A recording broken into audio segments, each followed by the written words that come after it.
各位好啊，歡迎大家嚟到海南嘅61歲富商患癌症末期啊，送咗3億嘅財產，感激佢個嬌妻啊一路以嚟嘅照顧，前妻嘅仔女咧就要食白果了，關注組，我係 Water， 啱聽啱睇嘅朋友記得幫手訂閱 share， 仲有建設性留言，同埋加入會員，等我呢個 channel 可以做得更加好。咁跟住啊，就講下呢個我唔知係咪叫做勵志故事啦，真心同埋假意或者佢係謀啲錢，咁就好難講嘅。我哋又唔係匿埋喺佢床下底，咁但係啦，佢上咗去微博嘅熱搜，咁點都要講下。近日啊，海南三亞咧爆咗一單啊上億嘅增產風波，一個60幾歲嘅富商，因為確診咗肺癌末期，決定咧將佢名下價值人民幣3億嘅家產，全部咧轉贈俾細過佢28年嘅嬌妻。咁而呢個舉動咧，引發咗佢前妻一家嘅不滿，網民亦都食晒花生，喺網上議論紛紛。呢單嘢咧更加衝上咗微博嘅熱搜。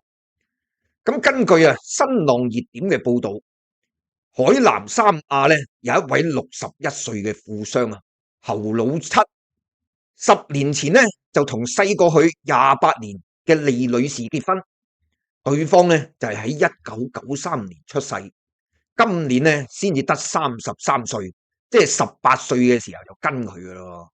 係啊，咁佢都用咗好多年嘅青春。咁佢哋兩個人喺結婚之後就生咗一個仔。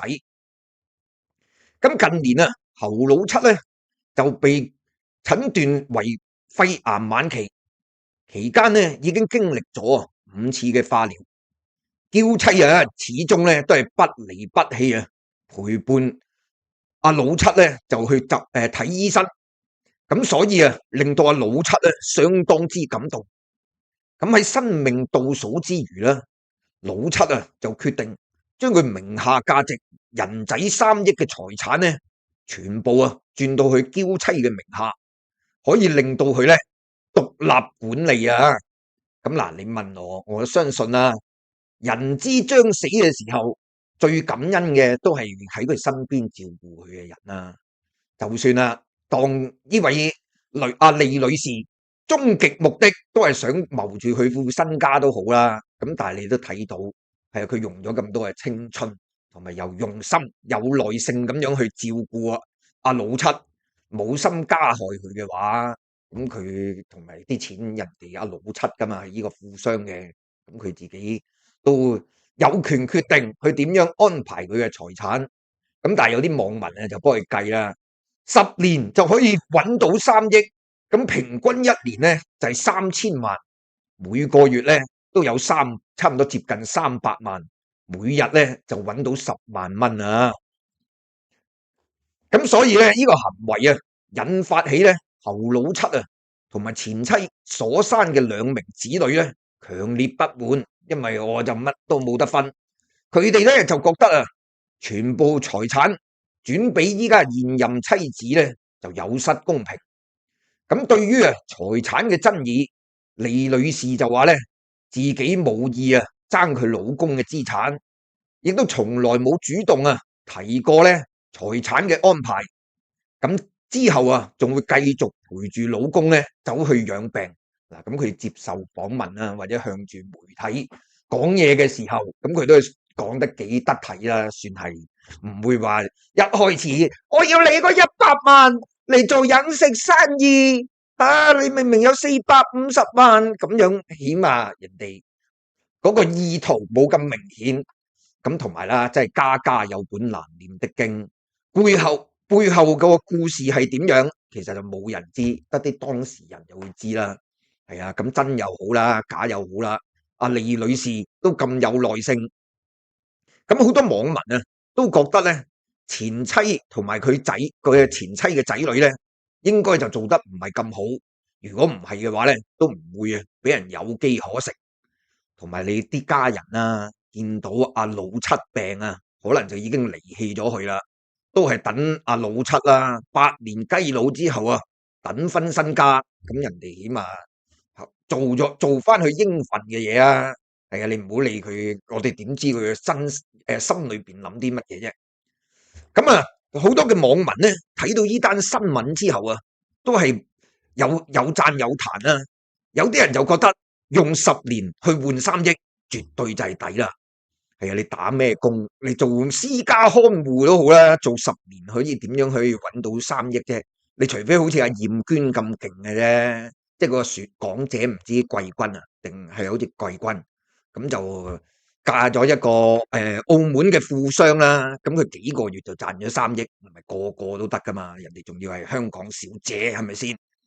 咁就話嬌妻咧，終於啊捱到頭啦，投資回報率絕對唔錯啊！咁亦都有網民就覺得咧，啲仔女啊，如果冇盡過孝道嘅話，咁就冇資格咧走去埋怨啊。有啲網民就話咧，都結咗婚10年啦，仲生埋小朋友添，肯定咧就係有感情嘅。咁嗱，有網民咧就話佢戇篤啦，即係話個老人家。有人咧就話佢唔應該咁做，俾晒咧啲錢現任老婆，唔俾佢前妻同埋前妻嘅仔女。咁但係啦，苦心自問啦，俾着係大家老婆咧又帶咗啲仔女走佬，或者性格不合而分開咗啦。10年以嚟都冇咩點樣去照顧佢，啲仔女啦又冇乜點樣翻嚟咧探佢老人家，好似陌路人咁樣。咁你成日睇網上啦，都睇到或者睇新聞啦，都睇啲情況咧，都係差唔多啊。咁啊，估計啊，唔知係咪前妻就唔知佢仲有咁多錢，又唔係禾稈冚珍珠啊。你見到佢咁老啦，都仲係着啲衫，着晒 LV 又成嘅，着好多係名牌。咁話分兩頭啦，咁啲家產就係個老人家自己噶嘛。佢中意點分就係佢自己去決定翻啊！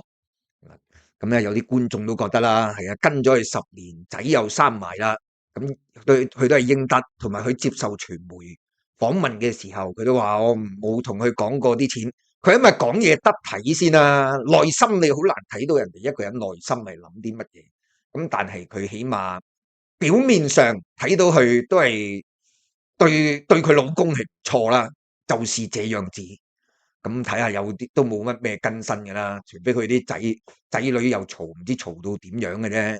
咁但係就起碼識做人啦。呢個阿嬌妻，麻煩觀眾踴躍留言，一有新消息再同大家報道。多謝大家俾面，中意就訂閱 share，係咁，再見。